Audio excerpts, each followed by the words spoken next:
हरे हरे कृष्ण माता जी। हरे कृष्ण सभी को। प्रणाम ओम माता नमो जी। हरे कृष्ण प्रभु जी। भगवते वासुदेवाय।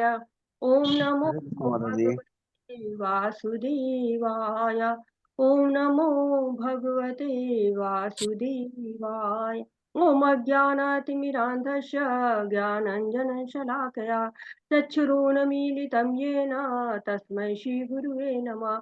श्रीचैतन्यमनोभीष्टं स्थापितं येन भूतले स्वयंरूप कदा मह्यं ददाति स्वपदान्तिकं। वन्देऽहं श्रीगुरु श्रीयुतपदकमलं श्रीगुरून् वैष्णवांश्च श्रीरूपं साग्रजातं सगण रघुनाथ अन्वितं तं सजीवं साद्वैतं सावधूतं परिजनसहितं कृष्ण चैतन्यदेवं श्रीराधा कृष्णपादान् सगण ललिता श्रीविशाखा अन्वितांश्च। हे कृष्ण करुणा सिंधु दीनबंधु जगतपते गोपेश गोपिका कांत राधा कांत नमस्तुते तप्त कांचन गौरांगी राधे वृंदावनेश्वरी विश्वानुसुते देवी प्रणमामि हरिप्रिये। नमो विष्णुपादाय कृष्णपृष्ठाय भूतले श्रीमति भक्ति वेदांत स्वामिन् इति नामिने। नमस्ते सरस्वती देवी गौरवाणी प्रचारिणी निर्विशेषा शून्यवादी पाश्चात्यदेशतारिणे। जय श्री कृष्ण चैतन्य प्रभु नित्यानंद श्री अद्वैत गदाधर शिवासादि गौर भक्त वृंदा। हरे कृष्णा कृष्ण कृष्णा हरे हरे हरे रामा राम राम हरे हरे। हरे कृष्णा। श्री प्रभुपाद जी के द्वारा श्री प्रभुपाद जी की जय। हरे कृष्णा सभी को हरे हरे। कृष्ण माता जी। हरे कृष्णा प्रभु जी सभी को हरे कृष्णा। हरे कृष्ण माता जी सभी को हरे हरे। कृष्ण माता जी। हरे सभी को हरे कृष्ण माता जी। हरे हरे कृष्णा। शुरू करते हैं। हरे कृष्णा। आज का शुरू करते हैं हम लोग अध्याय। तो श्लोक कौन पढ़ रहा है? अत्रे माता जी। माता जी ये जो चार चार अध्याय बचे हैं ना, मुझे एक में अवसर आप प्रदान कीजिए कम से कम। ठीक है प्रभु जी, आप जो भी चाहिएगा ले लीजिएगा, उसको आप कर हाँ लीजिएगा। और तो प्रभु अत्रे जी, माता आप ये करेंगे क्या? प्रभु जी, तो प्रभु जी आप कर लीजिए। हाँ, मैं कर सकता हूँ कोई भी। हाँ, करिए आज प्रभु जी। तक बोल रहे हैं। अच्छा ठीक है, कर हाँ। देते हाँ, करिए प्रभु जी। हरे कृष्णा। और हरे फिर कृष्णा। रेणु हरे माता सभी जी कृष्ण। डिवोटीज पांचवी तीन तक कर तीन लीजिएगा। हरे कृष्णा। तीन तीन श्लोकास लें। अगर कोई ज्वाइंट है तो वो 2 हो जाएगा। सभी ठीक। 3-3 लें। हरे ठीक कृष्ण। है। पहला रेणु वर्मा माता जी। रेणु वर्मा माता जी 1 2 3, सुमन खुल्लर जी। माता जी 6 तक, मधु माता जी 9 तक, और माधुरी शर्मा माता जी 12 तक, और ओम प्रकाश प्रभु जी 15 तक, और सुधीर प्रभु जी 21, और कविता माता जी 24। तो माता जी हैं 20। 20 श्लोक है। हाँ 20 माता श्लोक जी। भी तो है माता जी। 20 श्लोक ही है, सही है। ठीक है माता जी, 2 श्लोक कर दीजिए फिर। जो आज करेंगे फिर कल उनको चांस दिया जाए, नहीं दिया जाएगा, बाकियों को दिया जाएगा। ठीक है, चलिए आज कर देते हैं। शुरू करते हैं। आप लोग हैंड्स डाउन कर सकते हैं अपने, और पढ़िए प्रभु जी। हरे कृष्ण माता जी। हरे कृष्णा। ओम श्री परमात्मने नमः। अथ पंचदश अध्यायः पुरुषोत्तम योग। श्री भगवान उवाच ऊर्ध्वमूलम् अधः शाखम् अश्वत्थं प्राहुरव्ययम् छन्दांसि यस्य पर्णानि यस्तं वेद स वेदवित्। हरे कृष्ण।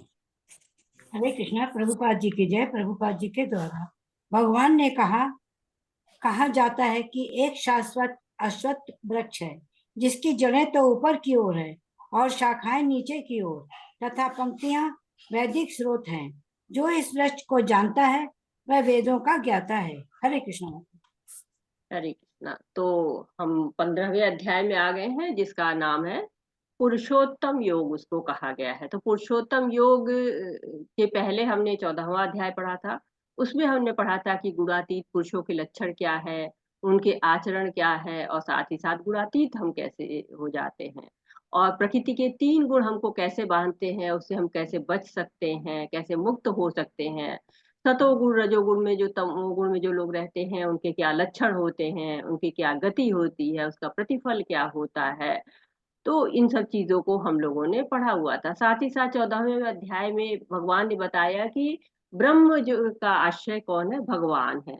भगवान का आश्रय ब्रह्म नहीं है। बहुत से लोग ऐसा समझते हैं कि भगवान का आश्रय ब्रह्म है, लेकिन नहीं, ब्रह्म का आश्रय भगवान है। और भगवान को प्राप्त कैसे कर सकते हैं, भगवान को भक्ति से प्राप्त कर सकते हैं। तो अब भगवान इसी बात को आगे बढ़ा रहे हैं थोड़े अलग तरीके से, कि भगवान जो परम सत्य है, भगवान ही पुरुषोत्तम है, पुरुषों में उत्तम है। इसीलिए इस अध्याय को जो है वो पुरुषोत्तम योग कहा गया है। प्रकृति के गुणों से जो जीव पार हो जाता है, वो भगवान को प्राप्त कर लेता है। सबसे छोटा अध्याय है भगवत गीता का, अध्याय 12 और अध्याय 15। ये दोनों में 20 श्लोक है। इसका अर्थ है कि दोनों अध्याय बहुत महत्वपूर्ण है। इनमें बहुत ही ज्ञान है, सूचनाएं हैं, बुद्धि तत्व है, सब कुछ बिल्कुल निचोड़ के, कुछ भी अमहत्वपूर्ण नहीं है। भगवान ने बहुत कम शब्दों में सार रूप में दे दिया है। 12वां अध्याय आपको स्पष्ट कर देता है कि भगवान का साकार रूप सर्वोत्तम है। भक्ति के स्तर बता दिए गए हैं, और किन किन गुणों से हम भगवान के प्रिय हो सकते हैं ये बताया गया। तो ये 3 चीजें बिल्कुल स्पष्ट हो जाती है। और इस अध्याय में हम भगवान हमको बता रहे हैं कि हमको शरण क्यों लेनी चाहिए। तो 14वें अध्याय के 26वां श्लोक हमको बता देता है कि माम चयो व्याभिचारेण भक्ति योगेन सैवते स गुणान समतीत्यान ब्रह्म भूयाय कल्पते। तो भगवान ने बताया कि आसक्ति किससे करनी है, कृष्ण से करनी है। विरक्ति किससे करनी है, भौतिक संसार से करनी है। तो भौतिक गुणों को जब हम भक्ति के द्वारा पार कर लेते हैं, ब्रह्मन अवस्था प्राप्त कर लेते हैं, तो उस अवस्था का जो है आश्रय कौन हो जाता है, परम भगवान हो जाते हैं। ब्रह्मणो ही प्रतिष्ठा हम। तो जब हमें पता चल जाता है कि आसक्ति से दूर रहना है, विरक्ति के शस्त्र से हमको इन आसक्तियों को काट डालना है, तो इसी का वर्णन इस अध्याय में किया जाता है। तो प्रकृति के 3 गुण क्या होते हैं, वो हमको बांध के रखते हैं। और उससे क्या होता है, बदने से क्या होता है कि ऊर्ध्व गच्छति सतस्था मध्य स्थिराजता, कि ऊपर के लोकों में सतोगुण वाले जाते हैं और पृथ्वी लोक में रजोगुण वाले आ जाते हैं, और तमोगुण वाले अधोगच्छन्ति तामसा, नीचे की ओर। तो सतोगुणी जब उच्च लोक को गए, रजोगुणी पृथ्वी लोक को गए, तो तमोगुणी कहा जाते हैं गुणों के आधार पर निम्न लोक को जाते हैं। और जो ये समझ लेता है, जो ये जान जाता है कि हम गुणों से मुक्त होकर उच्च लोकों को प्राप्त कर सकते, गोलोक को धाम को प्राप्त कर लेते हैं, उसकी मुक्ति निश्चित हो जाती है। यह एवं प्रेति वेति पुरुष प्रकृतिम च गुणे सह सर्वथा वर्तमानोपि न स भूयो विजायते। तो भगवान कह रहे कि प्रकृति के इन गुणों से बाहर निकल के आप परम सिद्धि को प्राप्त करिए। तो भगवान ने हमको बता दिया कि ये संसार है कैसा है, और इस संसार से हमको बाहर जाना है। तो अब इस अध्याय में बता रहे हैं कि तुलना कर रहे हैं कि जिस धाम में आप आना चाहते हैं, जिस धाम के लिए आप प्रयत्न कर रहे हैं, वो धाम है कैसा। तो भगवान की वाणी से यह अध्याय शुरू हो रहा है, और बहुत महत्वपूर्ण अध्याय है। और इस अध्याय में के पहले ही श्लोक में भगवान क्या कर रहे हैं, एक वृक्ष की बात कर रहे हैं। वृक्ष कैसा है, हम सबने देखा होगा, लेकिन हमको याद नहीं होगा। क्यों, क्योंकि ये एक उल्टा वृक्ष है। हम हमेशा सीधा वृक्ष देखते हैं, लेकिन यहाँ पर क्या है, यहाँ पर उल्टा वृक्ष है। तो ये कहाँ पर पाया जाता है, ये वृक्ष नदी के किनारे पर पाया जाता है। जब हम नदी के किनारे जाते हैं, तो सीधा वृक्ष खड़ा होता है, उसी की परछाई नदी में पड़ती रहती है, और हमें उल्टा वृक्ष दिखाई देता है। तो यहाँ पर हमारा प्रश्न आता है कि भगवान ने हमको कहा है कि ये वृक्ष अश्वत्थ वृक्ष है। तो ये अश्वत्थ वृक्ष से ही क्यों तुलना की है, और किसी वृक्ष से भी तुलना की जा सकती थी, लेकिन भगवान अश्वत्थ वृक्ष से तुलना करते हैं, क्यों, ऐसा क्यों। हरे कृष्णा, कोई बताना चाहता है। जी माता जी, शाश्वत है, शाश्वत है, शाश्वत है, और अध्यात्म है इसलिए। अश्वत्थ। बहुत माता जी, घना है ये पेड़ होता क्योंकि बरगद के पेड़ की शाखाएं और जड़ें एक दूसरे से उलझी हुई रहती हैं, बहुत दूर दूर तक फैला हुआ रहता है जड़ें जी उसकी। जी माता इसका कोई अंत नहीं है माता जी। का अंत नहीं है, वृक्ष का कोई अंत नहीं है उसमें। जी जी वह बिल्कुल एक शाखा से दूसरी शाखा, दूसरी शाखा से तीसरी शाखा, इस तरह वो पूरा फैला हुआ रहता है। जी हाँ बिल्कुल सही कह रहे हैं आप लोग कि आम है या इमली है या कोई और वृक्ष अगर हम देखते हैं तो हमें पता रहता है कि इसकी जड़ कहाँ से है, कहाँ से असली जड़ शुरू होती है, कहाँ पर इसका अंत होता है, हमें पता रहता है। लेकिन जो ये अश्वत्थ वृक्ष हो जाता है, इसकी बहुत सी जड़ें हवा में रहती है, कुछ जमीन में रहती है, पता ही नहीं चलता कहाँ से शुरू हुआ है कहाँ पे खत्म हुआ है। तो इसलिए इसको अश्वत्थ वृक्ष से इसकी तुलना की गई है और ये उल्टा दिख रहा है। तो अगर उल्टा दिख रहा है तो इसका मतलब है कि कहीं ना कहीं सीधा वृक्ष भी है। जैसे बाजार में हम नकली मिट्टी के फल देख रहे हैं तो इसका अर्थ है कि कहीं असली फल भी है। जैसे नकली मिट्टी का आम है तो असली आम भी जरूर होगा। अगर नकली नोट है बाजार में तो असली नोट भी जरूर है। तो भगवान क्या कह रहे हैं कि ये पेड़ शाश्वत है। तो पेड़ शाश्वत भी है और पेड़ उल्टा भी है। इसी तरह से जो है वो कह रहे कि इस जगत में सुख दुख आते रहते हैं, दुख सुख से भरा ये संसार है। तो ये जो शाश्वत वृक्ष है ये भौतिक जगत को रिप्रेजेंट कर रहा है और भौतिक जगत क्या है, सुख दुख से भरा हुआ रहता है। सुख दुख इसमें आते ही रहते हैं, इसमें द्वंद्व हमेशा ही रहते हैं। यही संस्प्रजाप हो गया, दुख यो न एवते आदवंत कौन्तेय न तेषु रमता बुधा। तो जो लोग जानते हैं इस भौतिक जगत की प्रकृति को कि इसमें जन्म मृत्यु जरा व्याधि है ही है, सुख दुख द्वंद्व है ही है, तो बुद्धिमान लोग इसमें फंसते नहीं है। भगवान का धाम क्या है, बिल्कुल सुखों से भरा हुआ है। वहां पर जो सुख है वो असली है। यहाँ के सुख क्या है, कुछ पल के लिए नकली है, संतुष्टि नहीं प्रदान करते, थोड़े देर के लिए, थोड़ी देर में समाप्त हो जाते हैं। जैसे मिट्टी का फल है तो आपको क्या होगा, न स्वाद मिलेगी, न तृप्ति मिलेगा, न पेट भरेगा।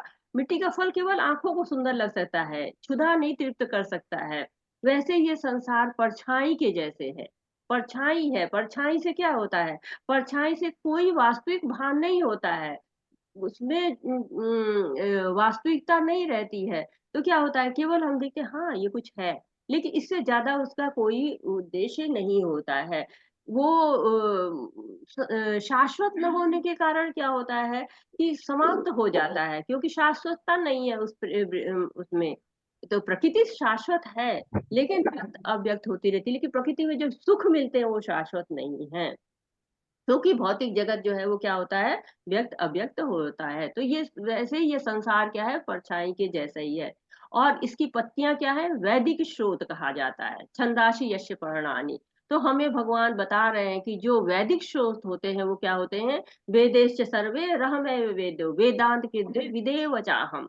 तो ये वेद किस लिए है, भगवान को बताते हैं। भगवान की जो है वो कहते हैं ना कि भगवान ही संकलन करता है वेद के, भगवान ही बोलने वाले हैं इस वेद को। तो ये जो पत्तियां बताती हैं कि वैदिक सोच है कि भगवान की प्राप्ति यहाँ पर हो सकती है। अगर भगवान को सुने, भगवान को जाने, भगवान की सेवा करें तो हमें भौतिक जगत को छोड़कर आध्यात्मिक जगत की प्राप्ति हो सकती है। तो भौतिक जगत क्या है, आध्यात्मिक जगत की परछाई मात्र है। जिस तरह हम किसी पेड़ की पत्ती को देखते तो हमें वृक्ष का पता चल जाता है। हम पत्ती देख के बता सकते हैं कि ये वृक्ष किसका है, इमली का है कि आम का है कि जामुन का है, हम पत्तियां ही बता देती हैं। उसी तरह से इस संसार को हम कैसे जान सकते हैं, वैदिक स्रोत से जान सकते हैं। इस संसार के में वैदिक स्रोत हमें बताते हैं। और साथ ही साथ क्या होता है, पेड़ पर फल है, वो क्या है कि सकाम कर्मों के फल हैं। कुछ खट्टे फल है, कुछ मीठे फल है। खट्टे फल क्या है, हमारे पाप कर्मों के फल है। मीठे फल क्या है, हमारे पुण्य कर्मों के फल है। और इस खट्टे मीठे फल की ओर हम भागते रहते हैं। जैसे जीव क्या होता है कि बंदर से एक तरह से तुलना की गई कि इस शाखा पे जाता है, फल खाता है, खट्टा होता है, उसका मुंह बिगड़ जाता है, मीठा होता है, खुश हो जाता है। उसी तरह से बंदर की तरह से जीवात्मा क्या होती है, एक योनि से दूसरी योनि को भटकती रहती है। तो प्रभुपाद जी ने तात्पर्य में बताया है कि भौतिक जगत जो है उसकी जड़ें ब्रह्मा के लोक तक है। तो ब्रह्मा जी का लोक जहां तक है वहां तक ये भौतिक जगत है। कहते आ ब्रह्म भुवन लोका पुनरावर्ती अर्जुना। तो ब्रह्म लोक तक जो है वो हमारा जन्म मृत्यु जरा व्याधि चलती रहती। जरा व्याधि तो नहीं, जो देवताओं के लोग उच्च लोक है वहां जरा व्याधि नहीं है, लेकिन जन्म मृत्यु वहां पर भी है। भौतिक संसार जो वृक्ष है उसका पोषण किससे मिलता है? प्रकृति के 3 गुणों से। क्या होता है, जब पेड़ में हम पानी डालते हैं तो पोषित होता है। तो जितना हम प्रकृति के गुणों में बंधेंगे और ये पेड़ बड़ा होता जाएगा, जितना पेड़ बड़ा होता जाएगा उतने हम उलझते चले जाएंगे। तो इस वृक्ष से यदि हम चाहें कि बाहर निकलना, तो क्या होगा? इस वृक्ष बाहर निकलने के लिए क्या करना होगा? भक्ति करनी होगी, वैदिक स्रोत से हमें जानना होगा भगवान को। तो इस वृक्ष का जो वास्तविक स्वरूप का अनुभव इस जगत में हो ही नहीं सकता, क्योंकि जो हम देख रहे हैं वो केवल परछाई मात्र है, वास्तविक स्वरूप नहीं है। भौतिक जगत इतना विस्तारित है कि जीवात्मा इससे बाहर निकल ही नहीं पाती है।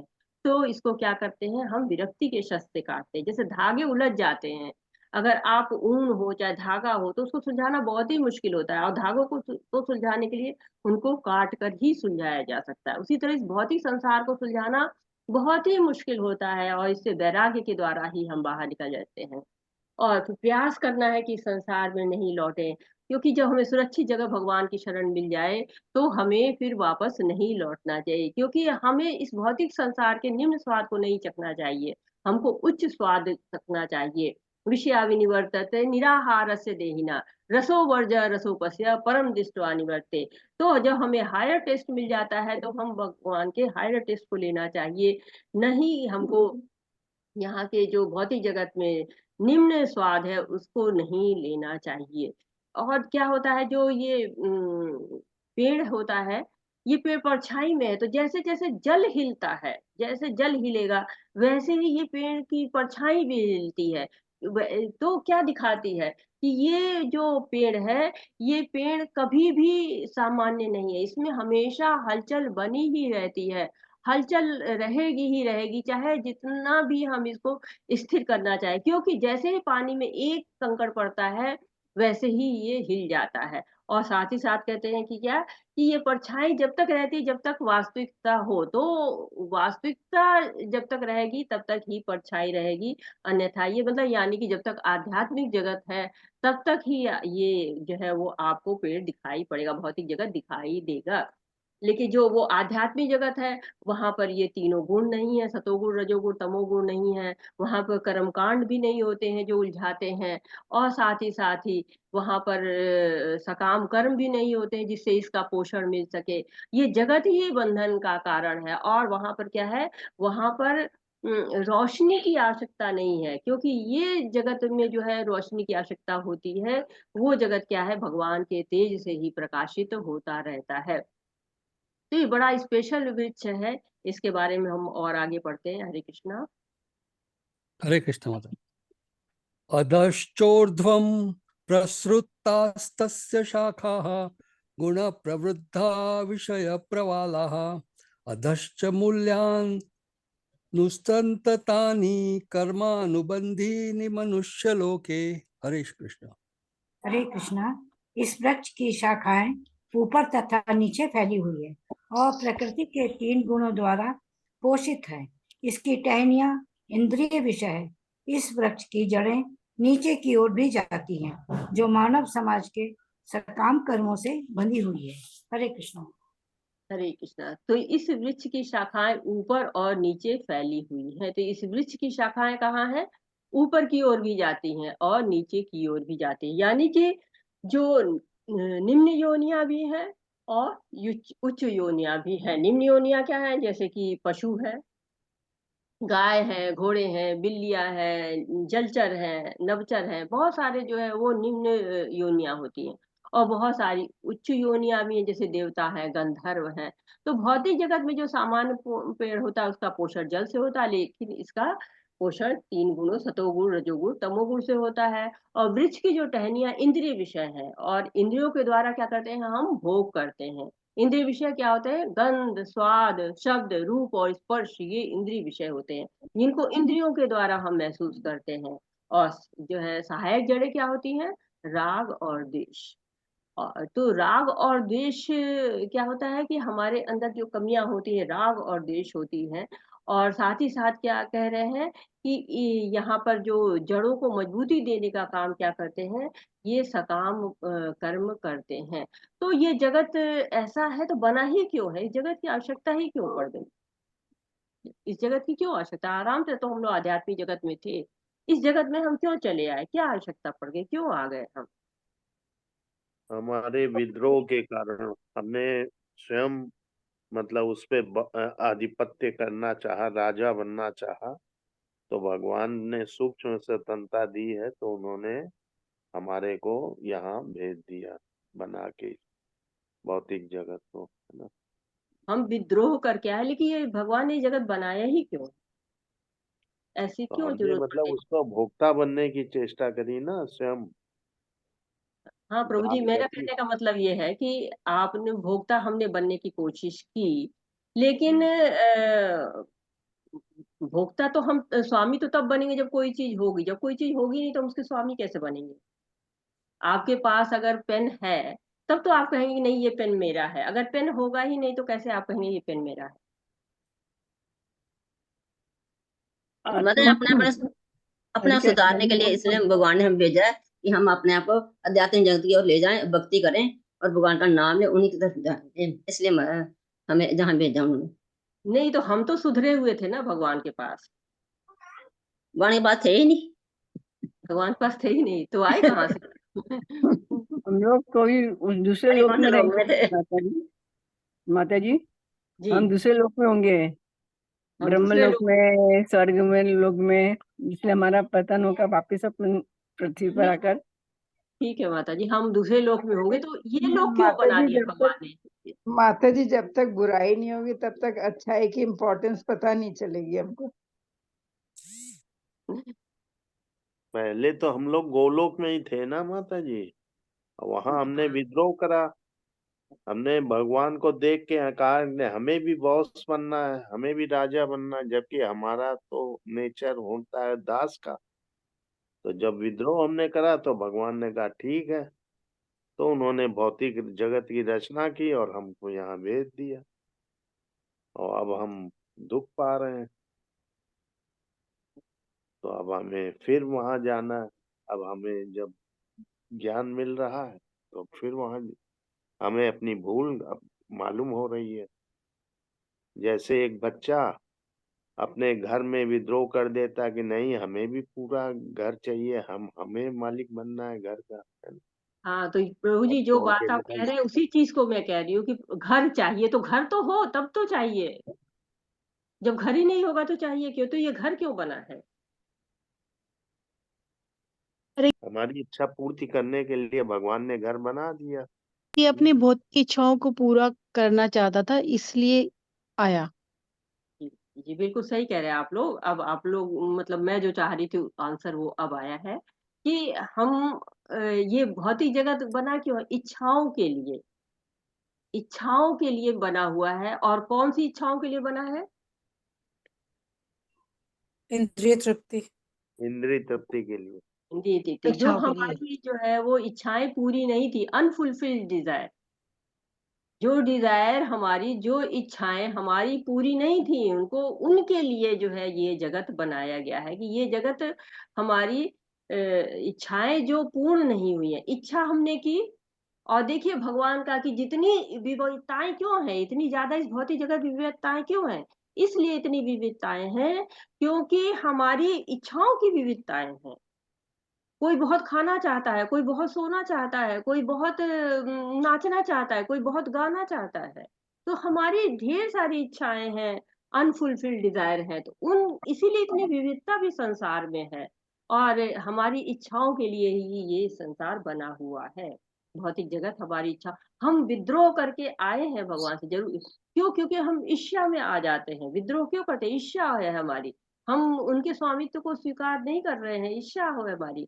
ईर्ष्या के कारण हम आ जाते हैं, 6 चीजें हमारे अंदर होती है ना, तो उनकी कारण हम यहाँ पर आ जाते हैं। काम, क्रोध, मद, लोभ, मोह, मत्सर, ये जो होता है ये हमारे अंदर जो कमियां होती है, तो मत्सर जो ईर्ष्या होती है उसकी वजह से हम यहाँ पे भगवान से विद्रोह करते हैं। और हमारी इच्छाओं की पूर्ति के लिए भगवान जो है वो ये भौतिक जगत को बनाते हैं।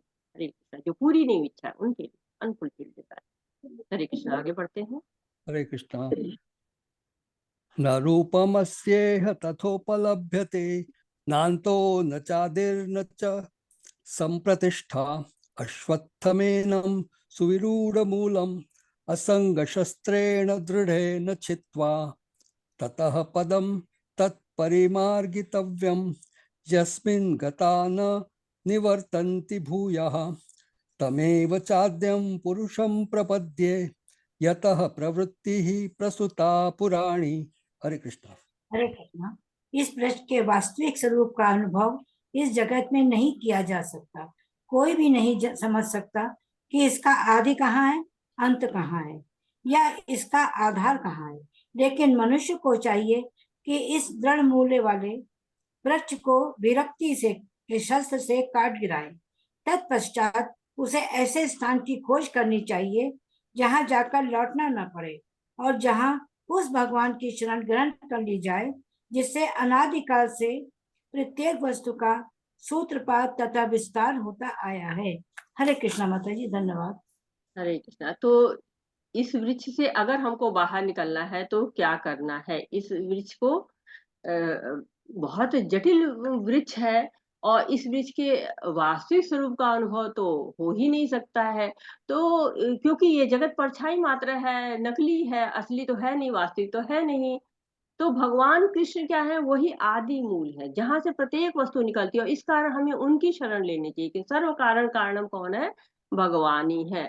तो श्रवण कीर्तन भक्ति के फलस्वरूप ही जो है वो भगवान की प्राप्ति होती है। तो भगवान ही भौतिक जगत के विस्तार के कारण है। भगवान ने कहा है ना, अहम सर्वस्व प्रभो मत्तः सर्व प्रवर्तते इति मत्वा भजन्ते माम बुधा भाव समन्विता। तो प्रत्येक वस्तु के, चाहे आध्यात्मिक जगत में हो चाहे भौतिक वस्तु, ये सबको उद्गम वही है। तो एक तरह से ये भी कह सकते हैं हम कि ये जो जगत है एक जेल है। तो ये जेल बनी क्यों है? कि सरकार तो जेल जैसे नहीं बनाना चाहती है, पर क्या होता है, लोग गलत कार्य करते हैं तो जेल बनाई जाती है। वैसे ही भगवान करते हैं। हमारी इच्छाएं जो पूरी नहीं होती हैं, तो उन इच्छाओं को पूरी करने के लिए भगवान क्या करते हैं? हमारे लिए ये जो है वो भौतिक जगत तैयार करते हैं।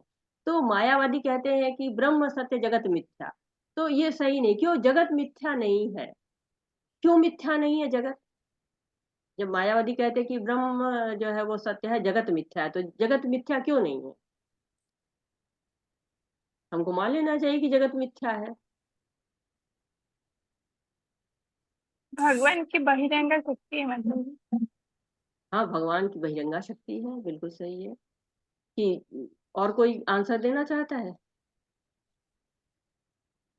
हम भगवान की माया जाल में अटके हुए हैं। तो भगवान की माया जाल में अटके हुए। तो यह तो ये अशाश्वत है, इसीलिए इसको मिथ्या कहा जाता है। शाश्वत नहीं है, शाश्वत। हाँ, ये बिल्कुल सही कह रही माता जी कि शाश्वत है, नित्य है, तो इसको कैसे कह सकते हैं कि मिथ्या है ये? जैसे कि आपने रसगुल्ला बनाया। अब रसगुल्ला बनाया, उसको भोग लगाया और भोग लगा के किसी को दे दिया। अब वो कहे कि नहीं नहीं, ये तो रसगुल्ला है ही नहीं, ये नकली है। तो आपको कैसा लगेगा? अच्छा लगेगा? माता जी, क्योंकि वो ज्ञान रहित है, ज्ञान से रहित है, शास्त्रों का उनको हमारा ज्ञान नहीं है। प्रश्न है माता जी कि रसगुल्ला बना, आपने बनाया, भोग लगाया, किसी को दे दिया खाने को, और वो कह दिया ये रसगुल्ला असली नहीं, तो आपको कैसा लगेगा? अच्छा तो नहीं लगेगा। अच्छा तो नहीं लगेगा, बिल्कुल सही है। तो अब भगवान ने ये जगत बनाया और जी, आप कहोगे ये मिथ्या है, तो कैसा लगेगा भगवान को? बिल्कुल नहीं अच्छा लगेगा। बिल्कुल नहीं अच्छा लगेगा। क्यों? भगवान तो कह रहे हैं ना, ममे वांशे जीव लोके जीव भूता सनातना, हमारे ही अंश है। और ये भी भौतिक प्रकृति भी मेरी शक्ति है, अव्यक्त अव्यक्त होती रहती है, 3 गुणों से पोषित होती रहती है। तो हम अगर ऐसा सोचते हैं और ऐसा कहते हैं कि नहीं ये सब तो जगत मिथ्या है, तो क्या है, उन लोगों को पता ही नहीं है, उनको भगवान का आदि और अंत इसके बारे में पता ही नहीं हो रही है। काल की बात अगर आप करिए तो काल क्या होता है? काल भी जो है वो भगवान की शक्ति ही होता है, और काल के आगे सब नतमस्तक है। साथ ही साथ आप अगर समय के रूप में उसको लीजिए तो आध्यात्मिक जगत में क्या है, समय है ही नहीं। वहाँ प्रेम और सुंदरता बढ़ती रहती है। भौतिक जगत में क्या होता है, सुंदरता कम होती जाती है, प्रेम कम होते जाते हैं। क्योंकि जो है ये भौतिक जगत में हमें शाश्वतता नहीं दिखती है। हर चीज़ का समय होता है और समय के साथ सबको जो है वो यहाँ से जाना पड़ता है। तो इस जगत में क्या हो है, जहाँ पे आपको परमानेंट नहीं रहना है, अगर आप किसी होटल में जाते हैं, तो उसके प्रति आसक्त नहीं होते। वैसे ये भौतिक जगत भी आपकी परमानेंट घर नहीं है। तो यहाँ पर भी आपको आसक्त नहीं होना चाहिए। अपना मुँह किधर की तरफ करना पड़ेगा, आध्यात्मिक जगत की तरफ करना पड़ेगा। जितना ज़्यादा आप भौतिक जगत की तरफ मुँह करेंगे, उतने ज़्यादा इसमें आसक्ति बढ़ती जाएगी। तो भगवान की तरफ मुँह करिए, श्री कृष्ण की शरण ग्रहण करिए, तभी क्या होगा, वो इस जगत के भी आश्रय हैं, उस जगत के भी आश्रय हैं और इसके भी जो है वो आधार वही है, उसके भी आधार वही हैं। हरे हरे कृष्ण माता। निर्माण मोहाजित संग दोषाः अध्यात्म नित्या विनिवृत्त कामाः द्वन्द्वैर्विमुक्ताः सुख दुःख संगैः गच्छन्त्य मूढ़ाः पदमव्ययम् तत्। हरे कृष्ण। हरे कृष्ण। प्रभुपाद जी के प्रभुपाद जी द्वारा, जो झूठी प्रतिष्ठा, मोह तथा कुसंगति से मुक्त हैं, जो शाश्वत सत्तत्व को समझते हैं, जिन्होंने भौतिक काम को नष्ट कर दिया है, जो सुख तथा दुख के द्वंद से मुक्त हैं और जो मोह रहित होकर परम पुरुष के शरणगत होना जानते हैं, वे उस शाश्वत राज्य को प्राप्त होते हैं। हरे कृष्णा। हरे कृष्ण। तो कह निर्माण मोहा, झूठी प्रतिष्ठा नहीं चाहिए। क्या चाहे, अमानिना मान देय कीर्तनीय सदा हरि, हमेशा भगवान की जो है वो सेवा करते हैं। चाहे झूठी जो है वो यहाँ की जो भौतिक जगत की प्रतिष्ठा है, यश है, सम्मान है, इसकी आवश्यकता नहीं होती है। चैतन्य महाप्रभु जी ने भी कहा कि वैष्णव में ये गुण होता है, वो इस तरह से नहीं होते। जित संग दोषा है, वो जो है वो वैष्णव भक्तों की संगति करते हैं, वो अभक्तों की संगति नहीं करते हैं।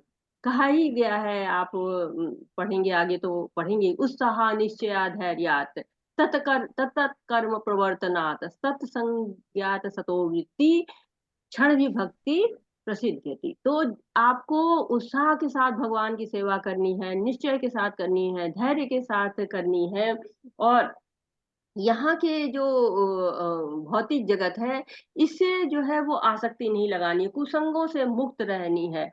क्या शाश्वत है, क्या अशाश्वत है, ये जो जानता है, जिसकी कोई भौतिक कामना नहीं रहती है, द्वंद्व मुक्त रहता है, मोह रहित रहता है, परम पुरुष के शरणागत होता है, सुख दुख का जो ये खट्टे मीठे फल है, इसमें कोई रुचि नहीं रहती है, बल्कि भगवान की सेवा का फल खाता है, वो क्या करता है, वो भगवान के राज्य को प्राप्त करता है। लेकिन जो गुणों में कहते हैं ना, यही सस्प्रजा भोग्या दुख यो न एवते आदवंत कौनते या न तेषु रमता बुधा। बुद्धिमान लोग क्या करते हैं, इसमें नहीं पड़ते हैं, इस नकली पेड़ का आनंद वो नहीं उठाना चाहते, आध्यात्मिक जगत का आनंद उठाना चाहते, क्योंकि असली और नकली का कोई मुकाबला होता ही नहीं है। माया देवी इस भौतिक जगत का नियंत्रण करती है। उनका त्रिशूल जो है वो तीन तापों को हमें दिखाता है, क्योंकि वो दुख का देखभाल करती, भौतिक जगत का देखभाल करती हैं और तीन ताप देके बताती हैं, तुम्हारा घर नहीं है, यहाँ से निकलो। दुख देती हैं, पर जो है श्रीमती राधा रानी क्या है, हमारे लिए फूल लेके खड़ी है, हमारे स्वागत में, हमारा घर है वहां, तो हमें वहां जाने का प्रयास करना चाहिए। ये जगत क्या है, अंधकार का सूचक है और वहां पे न अग्नि है न बिजली है, कोई कृत्रिम व्यवस्था नहीं है। तो प्रभुपाद कहते हैं कि अरे आप बिजली का बिल क्यों देना चाहते हो, वो जो तेजोमय जगह है वहां जाओ। लोग जो है कहते हैं ना कि दूसरे ग्रह पे जाने के लिए पासपोर्ट वीजा सब लगाते हैं, लेकिन यहाँ पर आपको कोई पासपोर्ट वीजा कुछ नहीं लगाना है। आपको केवल भगवान का नाम जपना है, भगवान के गुण गाने हैं और आराम से आप भगवान के धाम तक पहुंच सकते हैं। हरे कृष्ण। न तद्भासयते सूर्याः न शशांको न पावकः यद् गत्वा न निवर्तन्ते तद्धाम परमं मम। हरे कृष्ण। वह मेरा परम धाम ना तो सूर्य या चंद्रमा के द्वारा प्रकाशित होता है और ना ही अग्नि या बिजली से। जो लोग वहां पहुंच जाते हैं वे इस भौतिक जगत में फिर लौट कर नहीं आ पाते। हरे कृष्णा माता जी, धन्यवाद।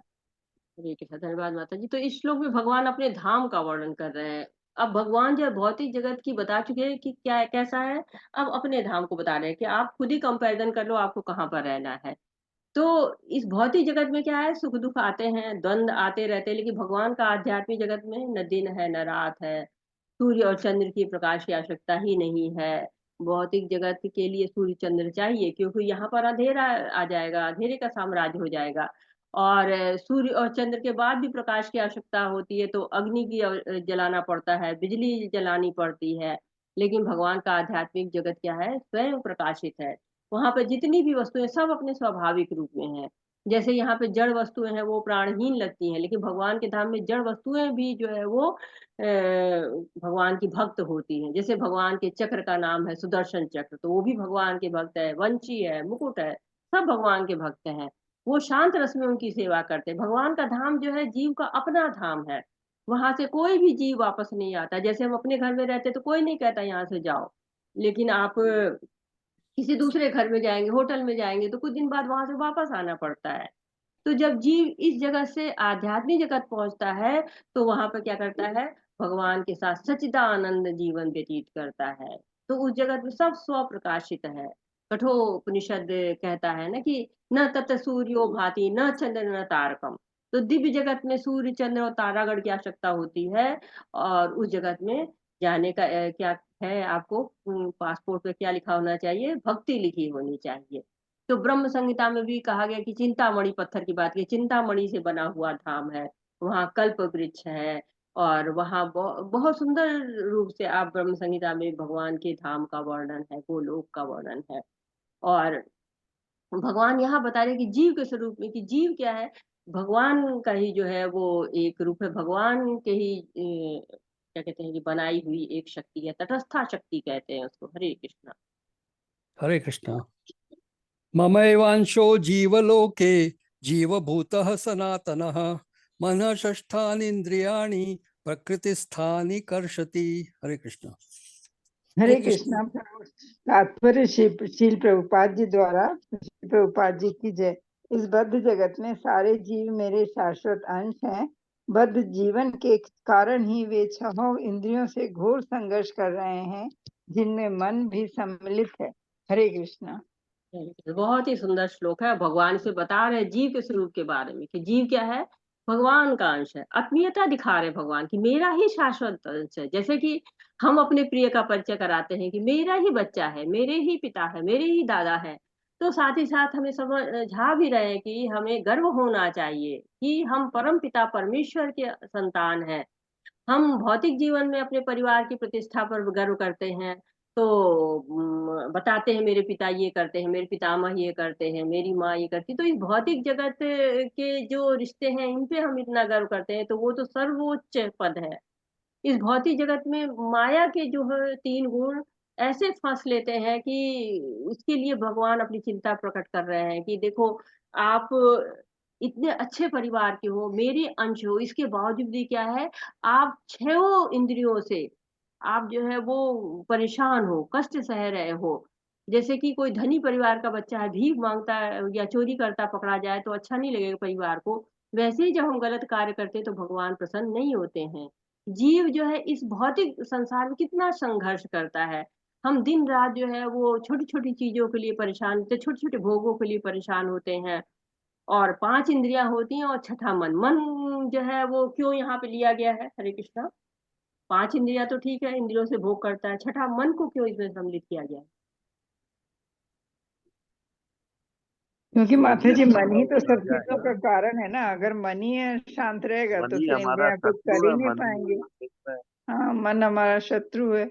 वही सबसे बड़ा शत्रु है, वही हमको इन सब गलत कामों के लिए प्रेरित करता है और हम लोग कर लेते हैं। मन के कारण हम मिथ्या अहंकार से बंधे रहते हैं। मन क्या करता है, ये इंद्रियों का स्वामी है। ये जो है वो मन उनको यहाँ से वहां घुमाता रहता है इंद्रियों को, और इंद्रियां उनके पीछे पीछे घूमती रहती हैं। तो मन जो है वो अगर कंट्रोल में आ जाता है तो सब इंद्रियां भी कंट्रोल में आ जाती हैं। तो इसलिए हमको बहुत ही ज्यादा इस बात पे गर्व करना चाहिए, हमें सौभाग्य मानना चाहिए कि हम क्या है, मनुष्य क्या है, नित्य दास है। दास होना हमें संतुष्टि देता है। हम लोग भगवान की सेवा कर सकते हैं। और देखिए कि और जो जीव हैं वो भगवान की उस तरह से सेवा नहीं कर सकते हैं जिस तरह से हम प्रत्यक्ष सेवा कर सकते हैं। हो सकता है कुत्ता बिल्ली चिड़िया कुछ सेवा कर दें, या जो है पेड़ कुछ सेवा कर दें, लेकिन हम प्रत्यक्ष सेवा करते हैं। हमारे अंदर जो है भगवान ने इतनी शक्ति दी हुई है, हमारे लिए पूरी व्यवस्था की हुई है कि हम भगवान की भक्ति को कर सके। हरे कृष्ण। हरे कृष्ण।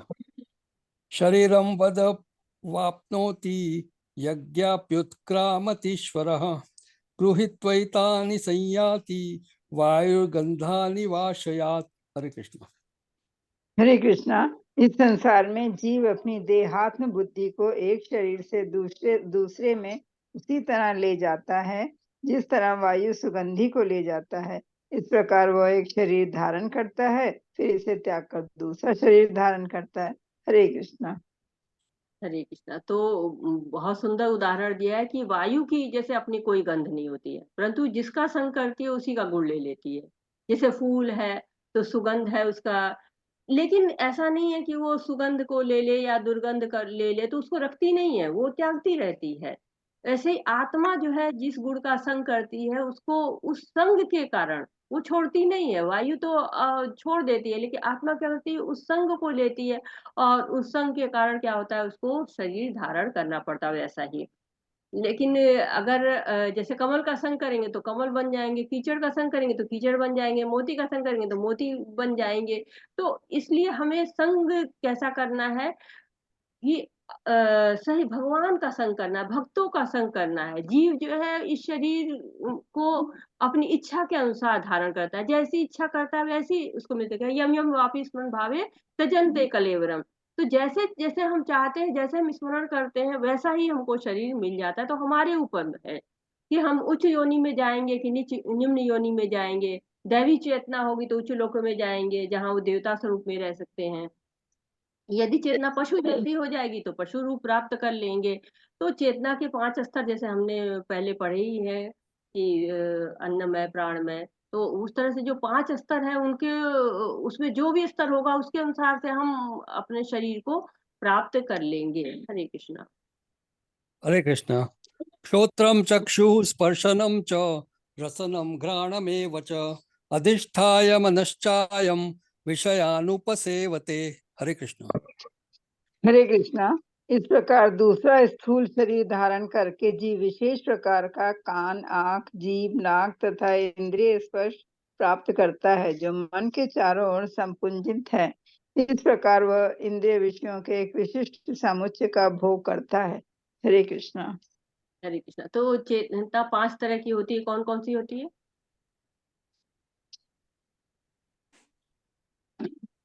चेतना के स्तर, मतलब चेतना के स्तर 5 होते हैं। माता जी, एक आच्छादित कान, आंख, जीभ, नाक और स्पर्श शब्द। माता जी इंद्रिया नहीं, चेतना के स्तर क्या होते हैं? 2 तो अन्नमय, प्राणमय, अन्नमय, प्राणमय, ज्ञानमय, विज्ञानमय। पांच मतलब कि अन्नमय, प्राणमय और आनंदमय, ज्ञानमय, विज्ञानमय, आनंदमय। आनंदमय। जी हाँ, बिल्कुल सही। तो ये 5 तरह की चेतना होती है, अन्नमय, प्राणमय और ज्ञानमय, विज्ञानमय और आनंदमय। विज्ञानमय, मनोमय। मनोमय। आनंदमय। आनंदमय मनोमय एक ही होता है। तो जो है वो कहते हैं कि जैसी चेतना होती है वैसे ही हम कार्य करते हैं। तो हमारी वास्तविक चेतना तो भगवान की भक्ति होनी चाहिए, हमें जो है वो उच्च चेतनाओं पे जाना चाहिए। लेकिन जब हम उसमें भौतिक गुणों को मिला देते हैं तो क्या होता है, हमारी चेतना वैसी हो जाती है। जैसे पानी शुद्ध होता है, रंगहीन होता है, जब उसमें हम रंग मिला देते हैं तो उसी रंग का हो जाता है। तो उसी तरह से चेतना शुद्ध होती है, उसमें जो भी हम मिलाते जाते हैं वो उसके अनुसार हमें जो है चेतना होती जाती है। तो जैसे कि हमें बहुत अधिक सूंघने का होगा कि हाँ हम बहुत अच्छा सूंघेंगे, बहुत अच्छा, तो हमें कहीं भौरे हो जाए। अगर हम बहुत ज्यादा हमको लगेगा कि हम बहुत खाएंगे तो कहीं हम हाथी के हो जाए। तो जैसा हमें लगता है, अगर हम बहुत मांसाहार करते हैं तो होता है शेर हो जाए। तो यही, हमें उड़ना बहुत पसंद है तो हम तितली हो जाए, हमें रात में जगना बहुत पसंद है तो हम उल्लू हो जाए। तो सब जो है वो जैसी चेतना में जैसा हम चाहते हैं वैसा हमें शरीर मिलने लगता है। लेकिन कहते हैं कि हमें मतलब अगर हम पानी में रहना चाहते हैं, तो हम अगर बन जाते हैं शेर तो हम हमेशा पानी में नहीं रह सकते हैं, हमें मछली होना होगा। तो इसी तरह से सबकी अलग अलग ड्रेस मिल जाती है, जैसा हम चेतना बनाते हैं, जैसा हम इच्छा बनाते हैं, वैसे ही हमको कॉस्ट्यूम, वैसा ही हमको शरीर मिलता चला जाता है, जैसा हम भोग चाहते हैं। तो वैसा ही हमारी जो है वो योनि मिल जाती है, वैसा ही हमको कॉस्ट्यूम, वैसा ही हमें शरीर मिलता जाता है। इसलिए क्या करना चाहिए, हमें अपनी चेतना को अच्छा बनाना चाहिए। कभी कभी हम कहते हैं ना कि काश हम कुत्ते, अगले जन्म में हम कुत्ता ही होते। तो ऐसा भी हो सकता है कि अगले जन्म में आप सचमुच कुत्ते ही हो जाए। तो इसलिए क्या करना है कि हमारी चेतना को हमेशा अच्छा रखना चाहिए। इस तरह की सोच हमें नहीं रखना चाहिए, इस तरह की इच्छाएं हमें नहीं रखना चाहिए कि हमें अगला जन्म कुत्ते ही का मिल जाए, क्योंकि हम जितना आनंद प्राप्त करना चाहते हैं वैसी इंद्रियां हमको भगवान देते हैं। अगर आप कहते हैं कि हाँ हमको अर्च विग्रह देखना है, दामोदर आरती करनी है, मंगल गीत गाने हैं, मंगल आरती करनी है, तो क्या है कि भगवान वैसी आंखें देगा कि आप वहां पे पहुंच जाए। तो अब अगर आरती में आप देख रहे हैं आप कहते हैं कि बड़ा सुंदर भगवान का मुखड़ा दिख रहा है, तो हो सकता है कि आप ऐसी जगह जाएं जहां आपको हमेशा भगवान का अर्च विग्रह देखने मिले, ऐसी जगह आपका जन्म हो। अगर आप भगवान के जो है वो स्पर्श करना चाहते हैं, भगवान को जैसे भक्तों का स्पर्श करना चाहते हैं, उनके अर्च विग्रह का स्पर्श करना चाहते हैं, जीवा से प्रसाद खाना चाहते हैं, तुलसी दल जो है वो स्पर्श करना चाहते हैं, तो आपको वैसी जो है इंद्रियां मिल जाएंगी। तो जैसा हम चाहते हैं अपने मन को कृष्ण पदारविंद में लगाएं, तो हमें कृष्ण के पास जो है जाने को मिल सकता है, या ऐसी जगह जाने को मिल सकता है जहां पर हम कृष्ण की सेवा करें और हम भक्ति करके आगे भगवान तक पहुंच पाए। हरे कृष्ण। हरे कृष्ण। उत्क्रामनन्तं स्थितं वापि भुञ्जानं वा गुणान्वितं विमूढाः नानुपश्यन्ति पश्यन्ति ज्ञानचक्षुषः। हरे कृष्ण। हरे कृष्ण। मूर्ख ना तो समझ पाते हैं कि जीव किस प्रकार अपना शरीर त्याग सकता है, ना ही वे ये समझ पाते हैं कि प्रकृति के गुणों के अधीन वह किस तरह के शरीर का भोग करता है। लेकिन जिसकी आंखें ज्ञान में शिक्षित होती हैं वह ये सब देख सकता है। हरे कृष्ण। हरे कृष्ण। तो क्या कह रहे, कौन देख पाता है और कौन नहीं देख पाता है, दोनों प्रयास कर रहे हैं, लेकिन एक जो है क्या है आत्मा में अवस्थित है और दूसरा जो है वो आत्म साक्षात्कार से विहीन है, चेतना से विहीन है। तो ये बता रहा है कि जो लोग आत्म साक्षात्कार का प्रयत्न कर रहे हैं इतना ही काफी नहीं है, क्या करना है, हमको ज्ञान चक्षु चाहिए, ज्ञान चक्षु से देखो। तो ज्ञान चक्षु से जब हम देखते हैं तब हम समझ पाते हैं कि आत्म साक्षात्कार हम कैसे कर सकते हैं। अशुद्ध चेतना वाला प्रयत्न करेगा तो भी नहीं देख पाएगा। और साथ ही साथ क्या होता है, जो लोग धीर होते हैं, जो लोग इस बात को समझते हैं, वो लोग इस देहांतरण से प्रभावित भी नहीं होते। कहा है ना, देहिस्मिनो यथा देहे कौमारम यौवनम जरा तथा देहांतर प्राप्ति धीर तत्र न मुह्यति। तो ये जब हमारे अंदर चेतना आ जाती है तब हम देहांतरण से प्रभावित नहीं होते हैं। अन्यथा ये जो देहांतरण है इससे हम बहुत परेशान होते रहते हैं, क्योंकि हम को ज्ञान चक्षु जब तक नहीं होगा तब तक हम भगवान से जुड़ेंगे नहीं, और जब तक हम भगवान से जुड़ेंगे नहीं तब तक हमारी जो है वो हमको जीवन का जो हमारा उद्देश्य है उसकी प्राप्ति नहीं हो पाएगी। हरे कृष्ण। यतन्तः योगिनः च एनं पश्यन्ति आत्मनि अवस्थितं यतन्तः अपि अकृत आत्मानः न एनं पश्यन्ति अचेतसः। हरे कृष्ण। हरे कृष्ण। आत्म साक्षात्कार को प्राप्त प्रयत्नशील योगी जन ये सब स्पष्ट रूप से देख सकते हैं, लेकिन जिनके मन विकसित नहीं है और जो आत्म साक्षात्कार को प्राप्त नहीं है वे प्रयत्न करके भी ये नहीं देख पाते कि क्या हो रहा है। हरे कृष्ण। हरे कृष्ण। तो आत्म साक्षात्कार जिनको हो जाता है वही देख पाते हैं कि हाँ जो है वो भक्तों के ऊपर उनकी दृष्टि जाती है, भक्तों के साथ उनका संग होने लगता है। क्योंकि जब तक हम व्यक्ति की जो स्थिति है चाहे मनोवृत्ति है वो सब भगवान में जब तक नहीं जाती है, जब तक भगवान को नहीं अर्पित होती है, तब तक वह वो नहीं देख पाता है जो कि उसको देखना चाहिए। सही स्थिति उसको नहीं दिखाई देती है कि भगवान ही सबके क्या कहते हैं कि पालनहार है, और सबके सृष्टिकर्ता भी हैं, और प्रकाश देने वाले भी हैं, साथ ही उनके शरीर को चलाने वाले भी हैं। जो उनके इस रूप को नहीं जान पाता है, वो भगवान को सही रूप में नहीं जान पाता है। तो केवल आत्म साक्षात करने का प्रयत्न करना ही नहीं है, बल्कि उसके लिए सतत प्रयत्न भी करना पड़ेगा, आत्मा के स्तर पर आना पड़ेगा। तो पहले आत्मा के स्तर पे आएंगे, तभी हम आत्म साक्षात्कार को कर पाएंगे। हरे कृष्ण। यत् आदित्यगतं तेजः जगद्भासयते अखिलम्, यत् चंद्रमसि यत् अग्रौ यत् च अग्रौ तत्तेजः विद्धि मामकम्। हरे कृष्ण। हरे कृष्णा। सूर्य का तेज जो सारे विश्व के अंधकार को दूर करता है, मुझसे ही निकलता है। चंद्रमा तथा अग्नि के तेज भी मुझसे ही उत्पन्न है। हरे कृष्ण माता, धन्यवाद। हरे कृष्ण। तो भगवान का धाम कहा गया स्व प्रकाशित है। भगवान ने जो है वो हमारे लिए भी सूर्य का ये जो है किया हुआ है इंतजाम, चंद्र का भी किया हुआ है। भगवान कह रहे हैं कि सब कुछ मुझसे ही है, चाहे सूर्य है या चंद्र है या तारे हैं, और ये सब कुछ कहाँ से आ रहा है? भगवान से आ रहा है। तो एक तरह से भगवान हमको बता रहे हैं कि मैं ही आपका पालन कर रहा हूँ, मैं ही आपके लिए सारी व्यवस्थाएं कर रहा हूँ, जिससे कि आपका जीवन चल सके। तो सारा अंधकार जो है वो भगवान ही मिटाने वाले हैं। हरे कृष्ण।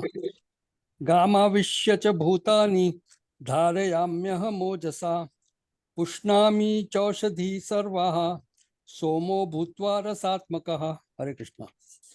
हरे कृष्ण माता जी, दंडवत प्रणाम। हरे। मैं प्रत्येक लोक में प्रवेश करता हूँ और मेरी शक्ति से सारे लोग अपनी कक्षा में स्थित हैं। मैं चंद्रमा बनकर समस्त वनस्पतियों को जीवन रस प्रदान करता हूँ। हरे कृष्ण। तो भगवान बता रहे हैं कि कैसे कैसे भगवान हमको पालते हैं। तो हम भले ही भगवान को भूल जाएं, लेकिन भगवान हमको नहीं भूलते। और भगवान हमें कैसे याद करते हैं, हमारे लिए क्या क्या करते हैं, वो इन श्लोकों में बताया जा रहा है। तो भगवान सारे श्लोकों में अपनी शक्ति के साथ प्रवेश करते हैं। सारे लोग भगवान के कारण ही अपनी जगह पे स्थित हैं।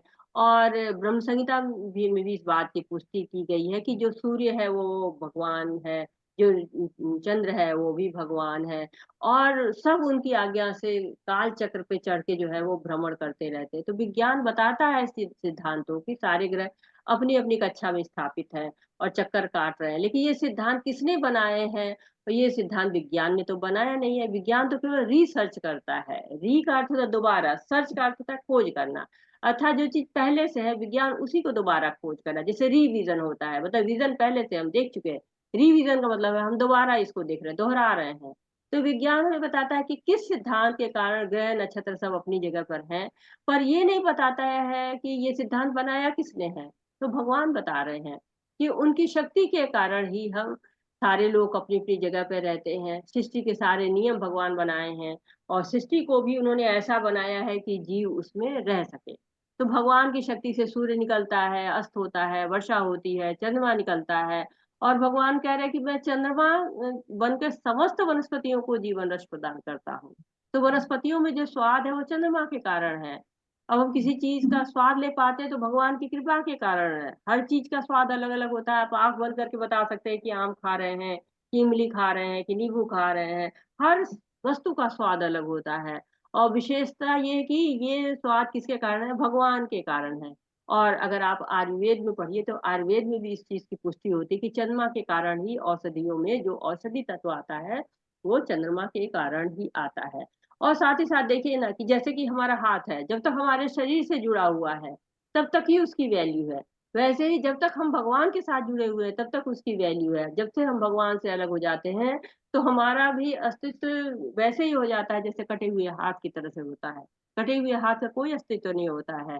तो उसी तरह से जब तक हमारा भी अस्तित्व तब तक है जब तक ही हम भगवान से जुड़े हुए हैं। हरे कृष्ण। हरे कृष्ण। अहम वैश्वानरो भूत्वा प्राणिनां देहमाश्रितः प्राणापान समायुक्तः पचाम्यन्नं चतुर्विधम। हरे कृष्ण। हरे कृष्णा माता जी। मैं समस्त जीवों के शरीरों में पाचन अग्नि वैश्वानर हूँ और मैं श्वास प्रवास प्राण वायु में रहकर 4 प्रकार के अन्नों को पचाता हूँ। हरे कृष्ण। तो भगवान हमारी व्यवस्था बाहर से तो करते ही हैं, हमारे शरीर के अंदर से भी व्यवस्था भगवान करें। हम खाना खा लेते हैं, सोचते कहाँ है कि क्या हो रहा है इस भोजन का, क्योंकि आगे का सारा कार्य भगवान कह रहे हैं। अहम वैश्वानरो, समस्त जीवों के शरीर में पाचन अग्नि बन जाते हैं। और कोई भी चीज ऑटोमेटिक नहीं होती, उसके पीछे कोई ना कोई होता है। ऑटोमेटिक के पीछे भी एक जो है वो पूरा यंत्र काम करता है। तो जो भोजन को पचा रहे वो पाचन अग्नि है, किसके कारण है? भगवान के कारण है। इसीलिए हमको शुद्ध खाना चाहिए, सही मात्रा में खाना चाहिए। क्यों? क्योंकि भगवान पचा रहे हैं। और खाना खाने के पहले यदि हम इसीलिए भगवान को याद करते हैं 2 कारणों से, कि एक तो जो भोजन हमको मिल रहा है वो भी भगवान की कृपा से प्राप्त हो रहा है, और आगे जो पचाने का कार्य है वो भी भगवान ही करेंगे। तो सांस लेना भी बहुत महत्वपूर्ण है। जैसे हम प्राणवायु ग्रहण करते हैं तो हम सांस लेना कभी नहीं भूलते। क्यों? भगवान की व्यवस्था है। जैसे कि 4 तरह के भोजन को पचाने की शक्ति भगवान ही देते हैं। तो 4 तरह के अन्न कौन कौन से होते हैं? जैसे कि निगलने वाले होते हैं, जैसे दूध है, पानी है। ये आयुर्वेद जो है 4 तरह के अन्न की परिभाषा देता है। और चबाने वाले कुछ फल चीजें होती है, जैसे रोटी है, चावल है। कुछ चीजों हम चाट कर खाते हैं, जैसे शहद है, च्यवनप्राश है। कुछ चीजें हम चूस कर खाते हैं, जैसे गन्ना है, आम है। तो भगवान इन सारी चीजों को, 4 तरह के जो अन्न होते हैं, इन सबको पचाने का कार्य कौन करता है? भगवान ही करते हैं। हरे कृष्णा। हरे कृष्ण। सर्वस्य चाहं हृदि सन्निविष्टो मत्तः स्मृतिर्ज्ञानमपोहनं च वैदेश्य सर्वरहमेव वेद्यो वेदांत कृद्वेदविदेव चाहम। हरे कृष्ण। हरे कृष्णा। हरे कृष्णा। मैं प्रत्येक जीव के हृदय में आसीन हूँ और मुझसे ही स्मृति ज्ञान तथा विस्मृति होती है। मैं ही वेदों के द्वारा जानने योग्य हूँ। निसंदेह मैं वेदांत का संकलन करता तथा समस्त वेदों का जानने वाला हूँ। हरे कृष्ण। हरे कृष्णा। तो भगवान क्या है? हमारे साथ रहते हैं, हमारे हृदय में रहते हैं। उनसे ही क्या आती है? स्मृति आती है और विस्मृति आती है। बहुत सी चीजें हैं हम भूल जाते हैं, और बहुत सी चीजें हैं हमें याद रहती हैं। तो भगवान हर क्षण हमारे साथ रहते हैं, इसीलिए उनको हमारे बारे में सब याद रहता है। इसीलिए जब हम कोई चीज भूलते तो भगवान कहते, हे भगवान याद नहीं आ रहा, अभी भूल गए। बच्चे जब एग्जाम देने जाते हैं तो भगवान से प्रार्थना करते हैं, हे भगवान मुझको सब याद रहे, समय पे याद आ जाए, हम समय से लिख लें। तो स्मृति भी भगवान देते हैं और विस्मृति भी भगवान देते हैं। विस्मृति क्यों देते हैं? क्योंकि यदि सब कुछ याद रहे हमको, इस जन्म का, पिछले जन्म का, तो जीवन कठिन हो जाएगा। बहुत से लोगों को पिछले जन्म का याद रहता है, वो बताते हैं कि हमारे न जाने कितने जन्म हुए उनको सब, लेकिन याद रहे तो मुश्किल होगी। तो कुछ दिन बाद वो भूल जाते हैं। बच्चे बोलते हैं, बड़े होते हैं, भूलते जाते हैं। तो भगवान हमारा जीवन आसान बनाने के लिए विस्मृति देते हैं। भगवान जानते हैं कि यदि हमारी आसक्ति पुरानी चीजों में रहेगी तो हम आगे नहीं बढ़ पाएंगे। तो भगवान कह रहे हैं, मैं ही वेदों द्वारा जानने के योग्य हूँ। तो वेदों का ज्ञान प्राप्त करके भी यदि हम भक्ति नहीं कर रहे हैं तो कोई लाभ नहीं होगा। भगवान बता रहे हैं कि वेदांत का संकलन करता और समस्त वेदों को जानने वाला भी भगवान ही है। आदि अंते सर्वत्र हरि नाम गीयते। तो भगवान के नाम का ही गुण वेदों में जो है वहां पर हमको सुनना है, सीखना है और करना है। तो श्लोक हमें बताता है कि वेदों के ज्ञान का लक्ष्य भी भक्ति है। और हमारा जो है, जो कान होता है, कान से लेकर बुद्धि तक जाने के लिए एक पुल बना हुआ है, बांध बना हुआ है। तो जब हम कान से सुनते हैं और वो चीज हमारे बुद्धि तक जाती है तो हमें स्मरण रहता है। और कई बार ऐसा होता है कि जैसे कोई बताए मैं बहुत अच्छा गाता हूँ, मैं कोई या भगवान की रूप गुण लीला की बात होती है तो क्या होता है, बीच में थोड़ी ईर्ष्या आ जाती है। वो क्या करती है, बीच में बांध को, पुल को पार नहीं करने देती है। तो हमारी विस्मृति होती है। जैसे जैसे हम भगवान का नाम रूप गुण सुनेंगे वैसे वैसे हमें क्या होगा कि हमारे कल्मश खत्म होते जाएंगे और कान से सीधे हमारे बुद्धि तक हमारे पहुंचेगा। और तब हमें भगवान की बातें बहुत ज्यादा याद रहेंगी। तो हमें इसका प्रयत्न करना है कि हमें भगवान की बातें ज्यादा से ज्यादा याद रहे। जितने हम शुद्ध होते जाएंगे, हम लोग जनरली क्लास में ये क्वेश्चन आता है माता जी याद नहीं रहता है। तो क्यों याद नहीं रहता है हम सबको, मैं इंक्लूडिंग मी, कि हमको याद इसीलिए नहीं रहता